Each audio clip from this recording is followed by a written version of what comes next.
akomeza agira ati umukino urangiye nahise mpabwa ubutumwa bugufi ukurikiwe no guhamagarwa ubwo nari nsohotse, ariko kuri uwo munsi nyine nabonye uyu mugore anyura mu nzira y'abakinnyi ba Arsenal mbere yuko abakinnyi basohoka, kandi ni ibintu byagaragaraga ku muntu wese wari aho nk'uko nanjye nabibonye. Muri ako kanya yari yambaye neza nk'uko amafoto yanyoherereje agaragara kuri screenshot. Nyakubahwa Perezida wa Repubulika y'u Rwanda Paul Kagame, ndasaba ko hakorwa iperereza kuri iki kibazo kuko uyu mugore ari kwangiriza izina ry'igihugu cyanyu. Bebe Cool ko ndeba abigize seriye. Bebe Cool ko ari kubigira seriye mwana. Fari amafaranga ni menshi. Rumors cyangwa amakuru aravugwa ko amafaranga yibwe Bebe Cool ari ibihumbi 100 by'amadolari. Ku bantu mungurikiye kuri Twitter ku makuru tutarahamya cyangwa tutarumva tutarakonfaminga na nyiri ubwite atarashyira hanze, biravugwa ko amafaranga Bebe Cool yibwe. Ngewe mureke nkoresha iyi mvugo ko izi screenshot zirampamiriza ko atari Mutesi Jolly uyu. Amafaranga yibwe Bebe Cool nabiyitiriye izina rya Mutesi Jolly aragera ku bihumbi 100 by'amadolari. We uzi ko kubyara bitoroshye, babahanzi b'Uganda bagira n'amafaranga. Uganda kuri Twitter muretse gusaba kuzamuka, abantu hafi 1000 muri kuri TikTok muretse gato, nze nkwereke ndahamagara mpaka uyu muntu anyitabye. Uyu ni umuntu wa hafi, uritaba.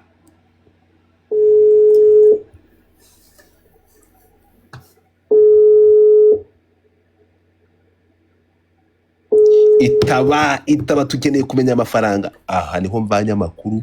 Hello, wamuboneye? Please send me that number. Ndagusabye ntereza iyo nimero. Mbabara nyohereza nimero y'umuntu. Please. Yime, okay. Kabayime.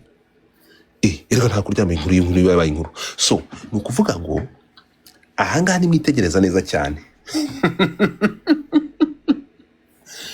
Bebe Cool baramuturikije. Bebe Cool baramuturikije. Ariko nje godifata ndatera karenge gati. Listen to me, bantu banje. Nje nona reka bamanze bantemo nimero. Ibyo kumpereza nimero madam, nta nimero. Nje nkimara kumva izi rumors zije mbanje gusubiza karenge inyuma. Nukuvuga ngo rumors zishobora kuba zirenga, ashobora kuba ari make, ariko amakuru amaze kungeraho nuko ngo ari ibihumbi 100 by'amadolari. Ngo ni ibihumbi 100 by'amadolari. Abangaba according kuri chat tubonye kuri izi chat ni ibihumbi 100 by'amadolari. Bro, ibihumbi 100 by'amadolari ni amafaranga menshi. Ahanga ntangiye, ariko noneho rumors zitangiye kuza tudashidikanya ngo Bebe Cool afite ibimenyetso bindi. Ku makuru angezeho ngo Bebe Cool waravuze ngo ntitaye kubyo nani Zuwena. Ku bantu batazi, Zuwena n'umugore wa ntuza wa Bebe Cool. Ngo ku bantu mutazi ngo ntitaye kubyo ku buryo Zuwena ari buze kubyitaho. Ibintu byose ngiye kubishyira hanze. Atitaye ku buryo Zuwena ni ibiki bagiye gushyira hanze, ni ibihe bindi bintu bigiye kujya hanze. So tugarutse hano tukajya kureba izi chat. Izi chat ntabwo ntekereza ko Bebe Cool byonyine izi chat ashize hanze zonyine ziragaragaza ko yasaze, kuko ntabwo ushobora kumbwira ngo gucekinga ko umuntu ari brand ambassador wa Visit Rwanda byatwara umuntu igihe kingana iki gucekinga ibyo bintu. Bebe Cool ntabwo azi mu Rwanda ku buryo atamenya ko umuntu ari brand ambassador yabaye brand ambassador ntiyacekinga social media ze ngo arebe kweri niba ari brand ambassador.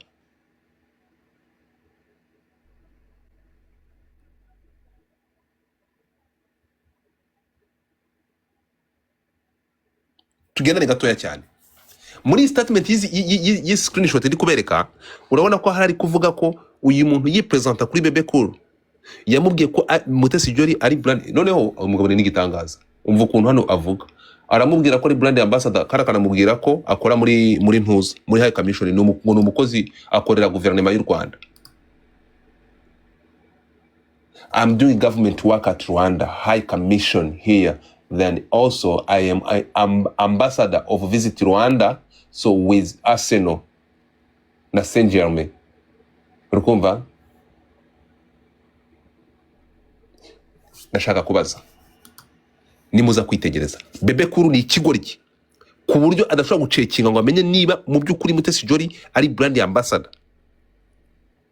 Ahubwo byagenze gute Kenzo, kandi uri kumbwira byagenze gute kugira ngo uyu mugabo bamurye amafaranga agera ku $100,000 atara founding out ko ari Mutesi Jolly? Here's the question, yaba yaravuganaga na Mutesi Jolly kuri telefone akamuhamagara bakavugana?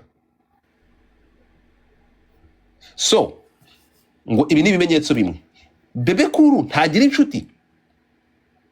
Izi message mbere ko ashyira bino bintu hanze, ibi ngiye amaze gushyira hanze, ibi ngiye byaba bimaking sense, akaba ari byo yashingiyeho aza kubishyira on public, cyangwa hari ibindi bimenyetso nkuko rumors ziri kubivuga?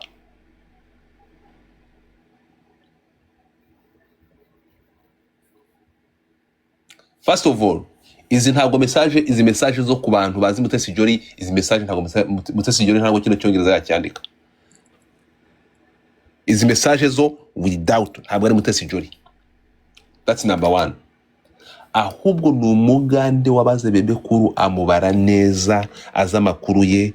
Ngaho mumubwire twumvikane, Mutesi Jolly yaba yarabwiye n'iki ko Bebe Cool afite umwana ugiye ukina kabumbu ushaka kujya muri zira equipe?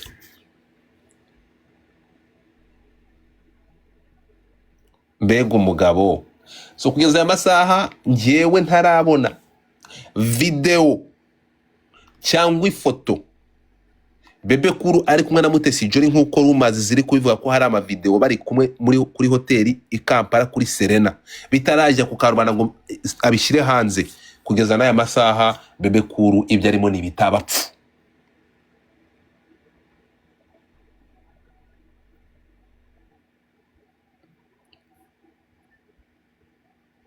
Ku makuru nkuko biri kuvugwa Bebe Cool niko bimeze. Kenzo ndakumva. No, ayo mavideo nayo ashobora kuboneka, ariko uwamushamiza akaba yaramubaze ayo mavideo barahuye. Uburetse gato byo turaza kubimenya, turaza kubireba. Give me a second, tumbwire ko yanga yariyo turashize. Tumbwire oyase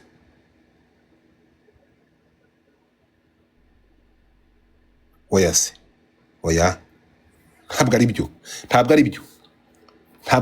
Ni ukuvuga ngo abantu mukoresha X mwese hano, mfite abantu 1,100 mu nkurikiye kuri TikTok hano, urukumva. Reka turebe, twagiye. Bebe Cool ntabwo ari injiji.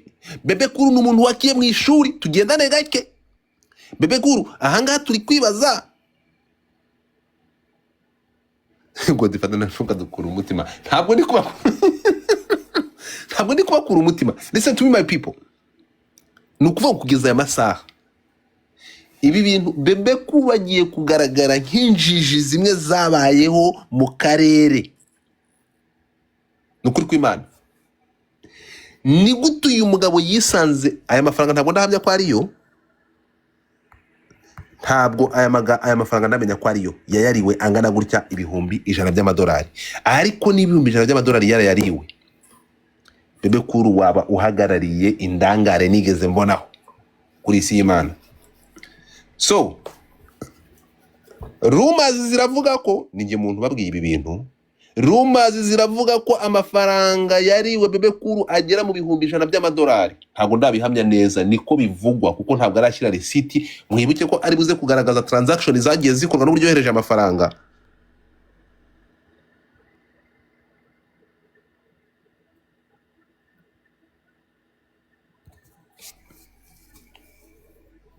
bombo mbo klati tugende gakeya give me a second.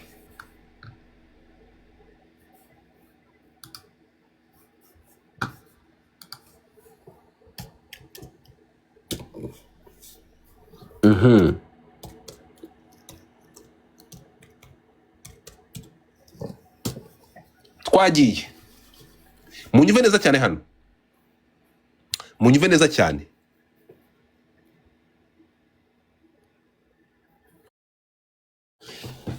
Ni ukuvuga ngo ari tugenda neza tukajyanirana mukandeba mukabyumva. Abagande barapanga bro, ariko hano haraza kugaragaramo akaboko ko mu Nigeria, hano haraza kugaragaramo akaboko ka Yahoo Boy, harimo akaboko ka Yahoo Boys. Niba izi miliyoni 100 nako ibi bihumbi 100 by'amadolari byarariwe bro, ndamanitse. Ariko niba ibi bihumbi 100 byaragiye akaba ari ibindi bimenyetso, nta bindi bimenyetso sigaranye inyuma, ibi bihumbi 100 bikaba byaragiye kubera izi chat turi kureba n'amaso yacu. Uyu mugabo ni injiji hagarariye izindi.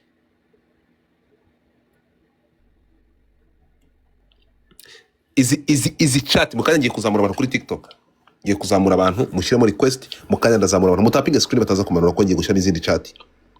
Nuza kwitegereza zino chat ukazitegereza, ndebera approach yakozweho ya mbere. Yatangiye avuga ngo Jolly UK's contact so you and urumva Emirates call you mama yake.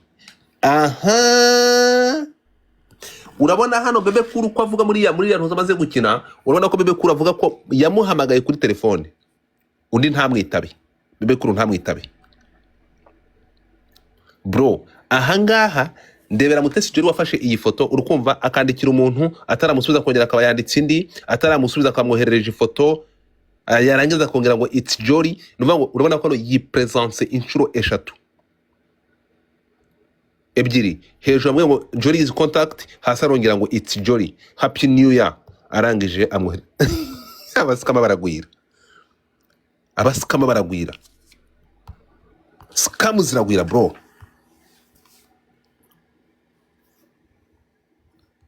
Ariko noneho dusubira inyuma gatoya.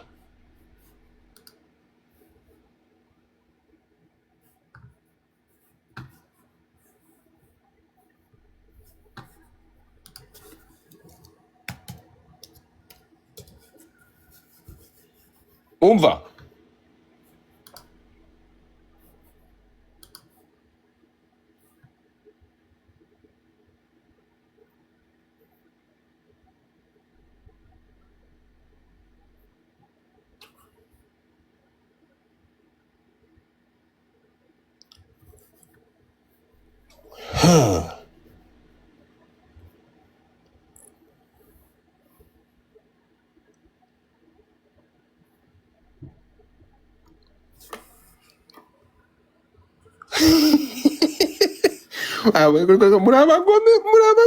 muri abagome ngo New Jolly uretse gato.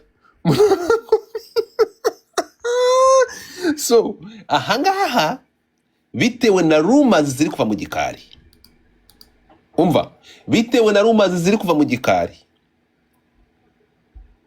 Jolly ni vango ndaba ndetse gato kwiruka, ndaba turaba turetse kubaga Bebe Cool, urimo kumva, nubwo akeneye kubagwamo gatoya, ariko turaba turetse kumubaga kuko we never know man. Bebe Cool ntabwo ari simple individu, ntabwo ari umuntu urashobora guhubuka gutya. So kuri Twitter mureke dukomeze, abashaka kureba screenshot twagiye tujye kuri TikTok.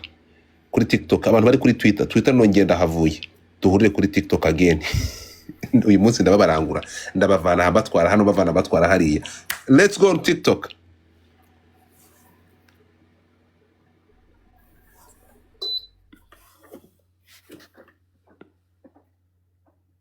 Duhere inki aho twakura video. Genda gake, genda gake, mugende gake, mugende gake.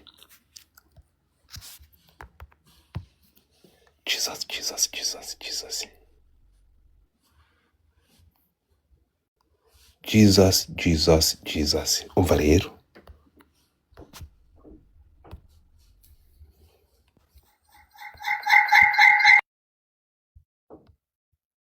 Mhm.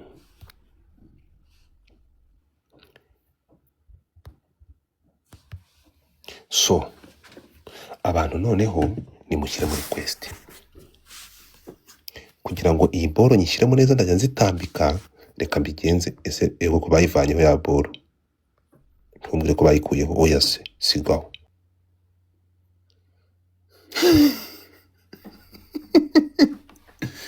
Noneho urukumva ni ukuntu Mutesi Jolly urukumva. You guys do it ahangaha twumvikane. Bebe Cool, sorry bambe muganda wangu wedde banange muganda wange kyeba kukoze banange ayi bro iki giki nicyo bita kumukubita 100k.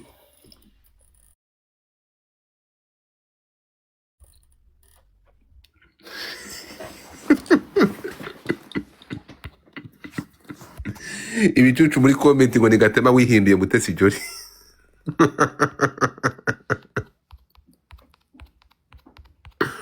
Okay, my people, abantu muri aha ndababwiza ukuri, ibi ngibi ni akasamutwe urumva. Ndakababwire ngo nongere. So mukanya ndaza guhostinga muri account kize hejuru. Yandaza guhostinga muri account. Ndaza guhostinga muri account kize hejuru. Iyi ngiyi nini, my big account urukumva.